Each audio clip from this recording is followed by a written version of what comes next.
with my great tributes to Lord Buddha, all the great and monks, laymen, all Mahaspakas, and gentlemen. Today the topic regarding the peace and harmony and Buddhism. This is really very relevant topic throughout the world. Whenever we discuss about the culture of peace and harmony, we start with the discussion of entire culture. When we begin to study the culture, the great anthropologist A.B. Tyler and T.H. Morgan, they have devised it in 3 phases. First phase belongs to savage stage. Savage stage incorporated human movement and their arts that was limited up to pottery. They roamed naked. When they entered second stage, this was the stage of barbarism. Humans interacted with their indications, with their gestures, physical gestures. They cried, they felt pleasant pains during this human evolution. They understood each other. They changed their geographical locations according to the calamities and the limitations during their fights. And when they entered the third stage, civilization stage, they started writing. At present, we are in the stage of civilization. 35,000 years back, we became Homo sapiens sapiens, and we began to think properly. Man is really very powerful. Man is able to make civilizations. Man is able to destroy civilizations. Man is very powerful. And to control human beings, the culture started a few institutions. The first institution was society. Society through the evolution of family, through the pressure of family. Elders controlled the behavior and conduct of the juniors and all the members of their family. But society could not control completely the power of humans.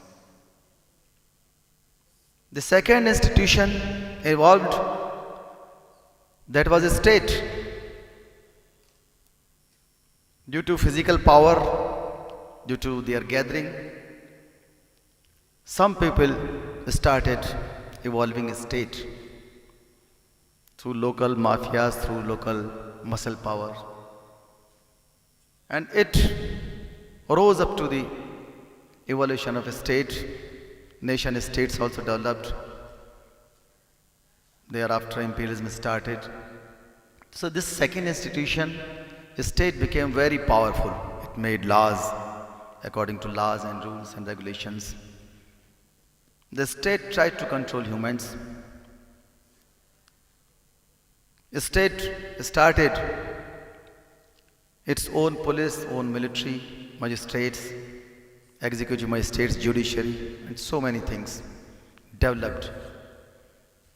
Both these institutions were limited up to controlling humans from external side, from outside. In this duration, what happened? People began to think how to control humans when they are alone, when nobody is watching them. Who must watch? A powerful human being. So they discovered that was morality. If no one is watching him and he is himself watching, morality controls him. during darkness and during loneliness, or when he or she is in any remote area. So it was very successful institution. That was morality, and the religion was its conveyance. But all these three institutions were manipulated by the members. In society, some persons became mafias, land mafias, forest mafias, smugglers. They became outlaw. They started crime. In state, some people became autocrat, some people became benevolent despots like Emperor Ashok, Akbar, Harshvardhan. So many viceroys were there who can be incorporated in the list of good kings or good administrators. In the same manner, religion also developed priestdom. And priestdom in most of the religions became arbitrary. At the age of Lord Buddha, in 6th century BC, so many organizations, so many sects developed, almost 62 sects developed in India. This was the century of awakening and upheaval. Throughout the world, so many sects evolved to control humans from inside. In India, Buddhism and Jainism both became very successful. And their impact, especially the impact of Buddhism, is seen in all revolutionary and reformation works. Whether we see the Magna Carta of 1215, when we see the flower revolution of 1689, French Revolution 1789, in the rights of citizen and man we see that humans were given some power, which power was given by Lord Buddha, that you are the master of your own self. The same power took the form of revolutions. A reformation spirit developed in humans. In India also, the inspiration reached, and during freedom struggle, we found so many historical inspirations. When Alexander Cunningham saw the places like Sarnath, Nalanda, he employed James Prinsep, and James Prinsep deciphered the script of Brahmi and Kharoshti. We did not know, any page of history did not know about the legacy of Emperor Ashok. He found that the greatest administrator of the world, greatest king of the world, greatest emperor of the world was Emperor Ashok, who exhorted according to the principles of Lord Buddha and gave it a practical shape. It was a lesson to the world. The peace and harmony, it was a victory, practical victory.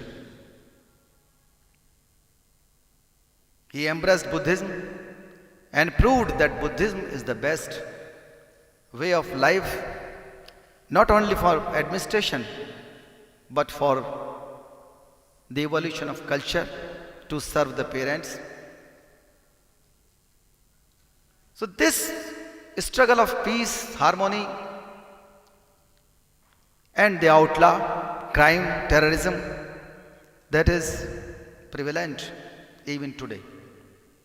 When we see the atrocities in Hathras, atrocities in Una, harassment in universities of the students like Rohit Vemula, or the communal rights, or the boundaries fight in India, China, or the wars in LOC, one element is there which fights peace from within, which is controlled by Buddhism through its preachings. If man is controlled, certainly you control your village, you control your colony. And if your colony is controlled, that is peaceful, that is harmonious, you control the entire district. Thereafter, you are able to control your state, your country, and up to the UNO, you will be able to control the world according to the Universal Declaration of Human Rights and the principles laid down by United Nations Organization.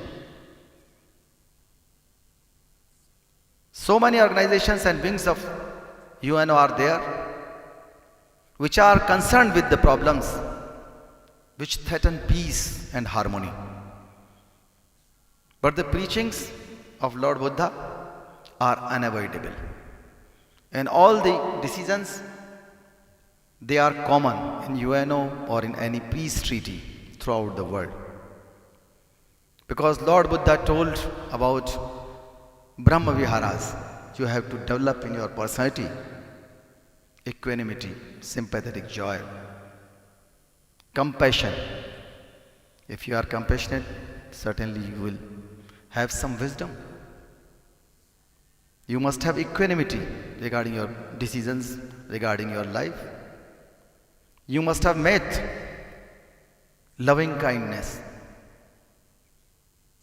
And if you evolve these principles in your life, certainly you will feel proud of Dhamma Shasan.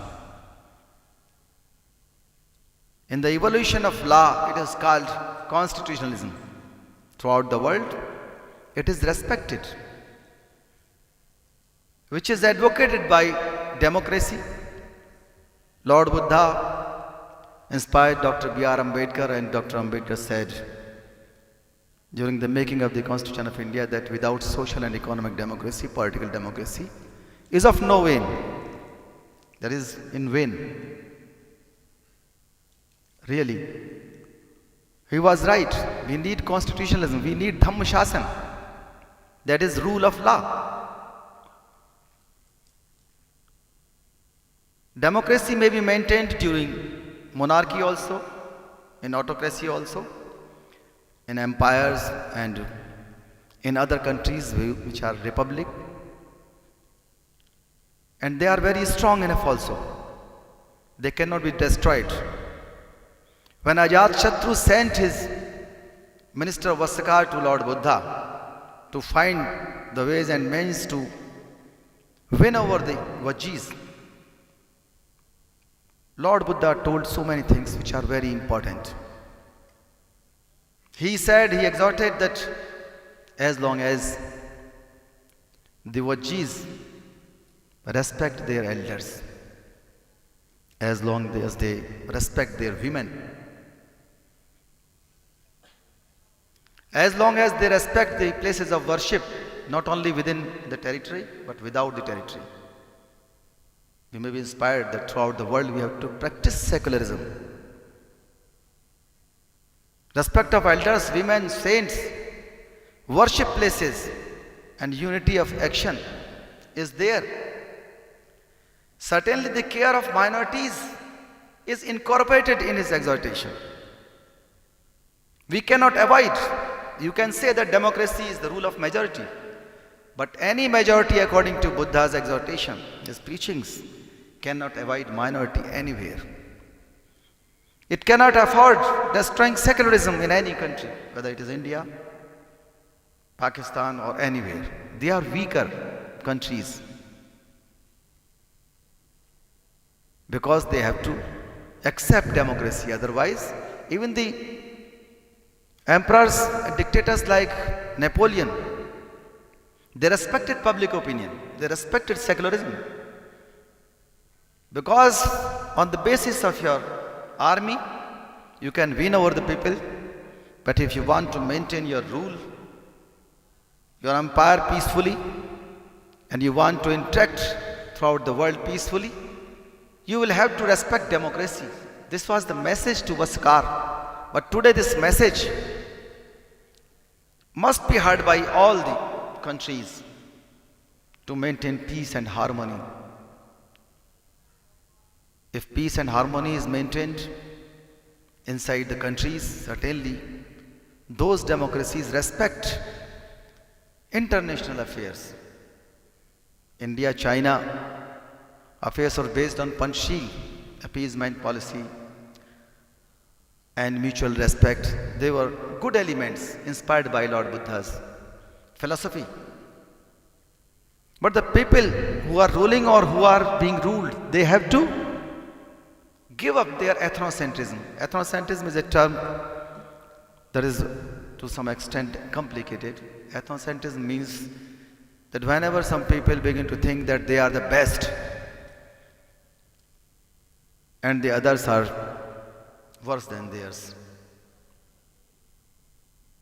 and they begin to mock at them, laugh at them, they do not respect the culture and ways and means and customs of other cultures, other countries, it becomes a cause of conflict.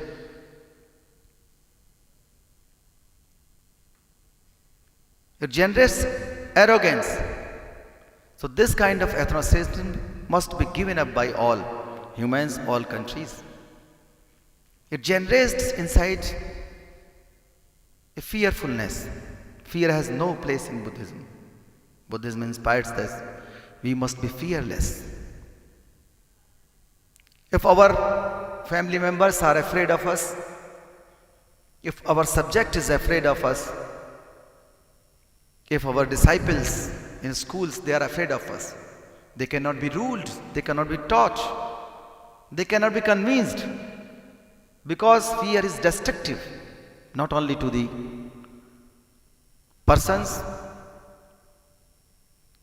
but to the rulers, to the religious people, to all people. Fear must not be there. Fear has no place in democracy, because it boycotts peace and harmony. It is against equality, liberty, fraternity, and justice. Fear keeps you away from fraternity. Even inside family, what happens? When a spouse is afraid of his or her spouse, gender gap index is there. We do not pay heed to the gender sensitization, and gender discrimination generates a lot of fight inside families. And if a ruler or an administrator is feeling some tension and he is given the decision of war and peace, his decision may be affected by his tensions, by his stress inside his own life. His family tensions affect his thinking. So we should be very much concerned about gender gap. It is against the peace of the world. Samuel P. Huntington is a political scientist, and he wrote an article of Clash of Civilizations. He told that the days when people fought on the basis of ideologies are gone. Now the civilizations may begin their fights.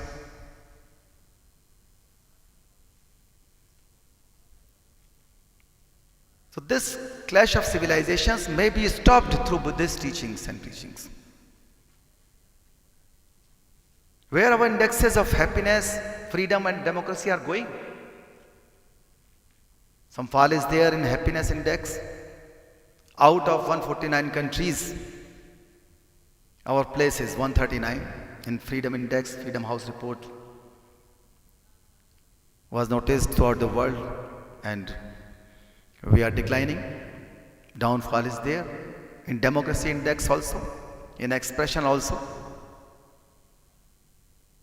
Because we feel that something are absent there, like judicial character, our decisions are affected by our foolishness, our immaturity, we do not apply wisdom. The Kalam Sut is the best way. That is a charter. What to accept and what not to accept. We have to fight for live and let live. And for that purpose, our Ashtang Marg is that is real solution. All kinds of nationalism or anti-internationalism, these are all principles against peace and harmony of the world. Buddhism is based upon caring and sharing, which means that you have to respect the representation, which we call abusively in some cases reservation. Caring and sharing. Sharing means safeguards, representation, reservation also. If we care and share for all citizens, all countries, entire humanity, certainly no threat for peace may arise there. We see terrorism throughout the world. We don't care for sustainable development. Dr. Ambedkar clarified that we must respect nature for all and all for nature. This is a solution, sustainable solution. It depends upon momentariness, impermanence. One of the main teachings of Lord Buddha. But the people who want to rule, who want to do their work on the basis of divide and rule, they do not understand the power of organize and serve, which is propounded by Buddhism. Even UNO and Universal Declaration of Human Rights Charter, they respect all the principles given in Buddhist teachings, but we are unable to avoid wars. The entire world has to decide whether it loves war or it loves Buddha or Yuddha. If people are enlightened, they respect wisdom, certainly they will respect peace and harmony of the world. But so many people are against Buddhism. In some cases in India, you see that some images of Lord Buddha were disfigured and declared that they are the statues of Mahakali, they are Shiva's statue. This kind of conspiracy works against Buddhism. Excavation work is not done in proper way. False claims are there.